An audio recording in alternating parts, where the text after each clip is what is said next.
What made you come back to South Africa?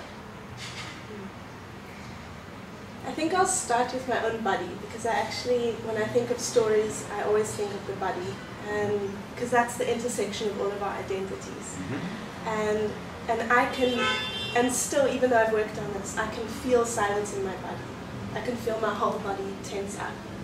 And I think it's that feeling that I started to recognize in my family, and I started when I heard about the silences in my history in South Africa, and I realized where this was coming from, that I get into a space and I suddenly can't speak, or when I watch my mother and she sits like this, she's sort of, and there's so much that's not coming across, and there's so much living that doesn't happen, and you don't fulfill your potential, and you don't really live your dream.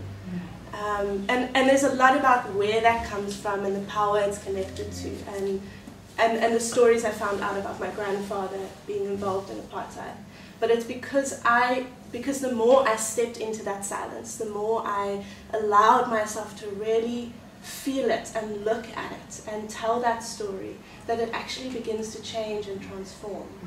And when did you first realize that you understood what that silence was, that energy was?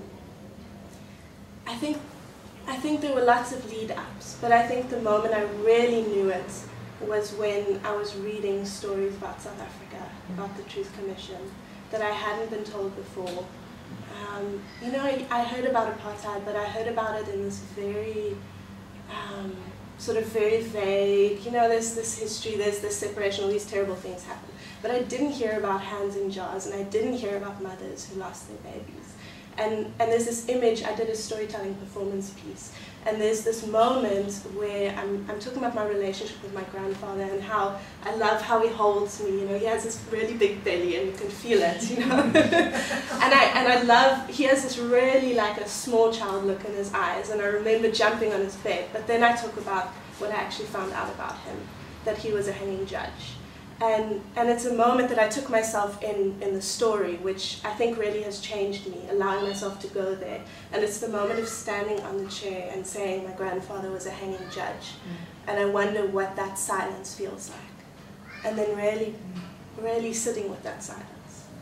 And I think that moment when I heard about the stories and I realized how much we were holding inside, because those stories we're holding inside of ourselves until we tell them. And all sides, and that was, the lesson was that all sides of this conflict, everybody has to be working with their stories and transforming and creating their lives and the future of the country. And I can't run away from it, I have to come back. So, what do you want to do in the world here? I want to find ways of reminding people that they are in power in their own lives. I want to open spaces for people to become their own storytellers, to reflect what they see, to not be silenced, and also to become the changes and makers of what they want to have happen in the world. Because that's what I've been able to do in my own life. I've been able to learn not to step back, not to hold back, not to silence myself. And it's changed everything that's made me happy. It's given me joy. It's not about like struggling along. It's about really creating that joy every day, all the time, even when there's a lot of fear. That is